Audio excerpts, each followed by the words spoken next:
Hi, I'm Garrett, and this is Lab Group 3A. We're going to be starting with the second part of the lab that we did. Essentially, we're using intensity modulation to determine the effects of voltage on this liquid crystal cell. This is the Bold Vision optic liquid crystal cell. You can see it's mounted pretty precariously by this piece of tape here, and we can control rotation, and that's just about it.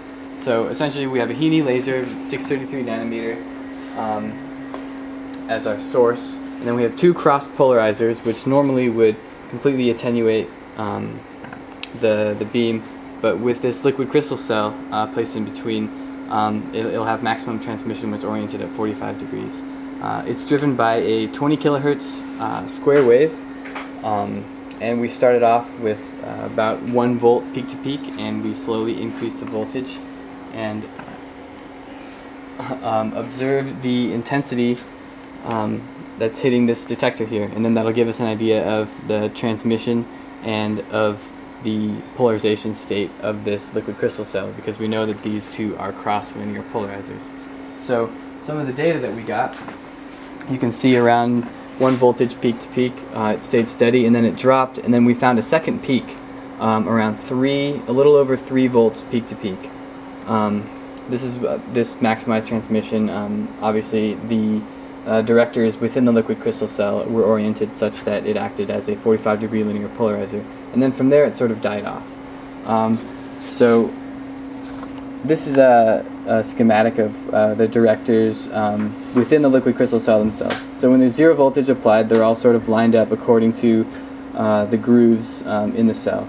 But when you apply a strong voltage, they begin to align themselves more with the field rather than the grooves when you get away from the groove. So theoretically, that should result in some sort of sensitivity to rotation of the liquid crystal cell.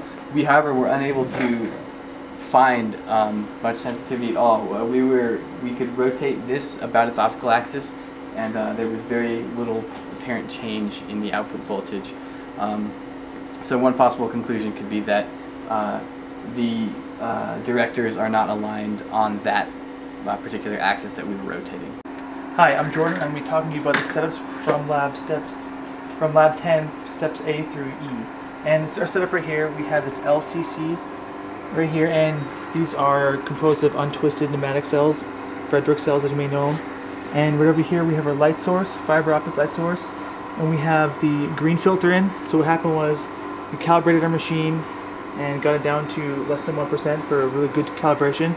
And we came over here and we have our Poincare sphere, and we're looking right here, these dots, they represent the attenuation polarizance and retardance fast axis. So the point of this was to retard our light source and then detect it and see how much retardance was actually exhibited. And we actually found out that when we drove at 2 kilohertz, the square wave, at an amplitude of 1 volt peak to peak, and then we slowly increased the voltage, that it actually didn't work out as planned, but if it had, pause. Alright, and so the goal of this experiment was to have our retardance go to 0 as the voltage reaches maximum, and we couldn't actually get that. We tested each component of the system individually. We tested the cables, we tested the function generator, and everything else, and nothing seemed to work, so we are just talking about theory now and what should have happened. So that is it for this portion lab. Thank you. Hi, I'm Ryan with Lab Group 3A. So I'm going to talk about what we really should have seen with our lab. Since our LCC was not working, we're going to talk about what the axiometrics should have given us data-wise. So right here we have our retardance magnitude. The blue line is the corrected value. The red line is what the axiometrics would have shown us. And the reason it looks like this is because there are ambiguities in the axiometrics calculations. And if you account for that in the data, then you can actually make this happen. And this would be the voltage that we apply peak to peak.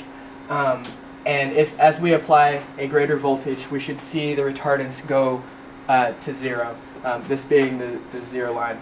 And if we turn over here to retardance orientation, you can see that the black line, the black and red line, is what our axiometrics would have shown us. And the reason these peaks are so crazy, really, is that once again the axiometrics will make 90-degree phase shifts, and this is angle. So we're going between plus 45 and negative 45 about, and just jumping like asymptotic jumps.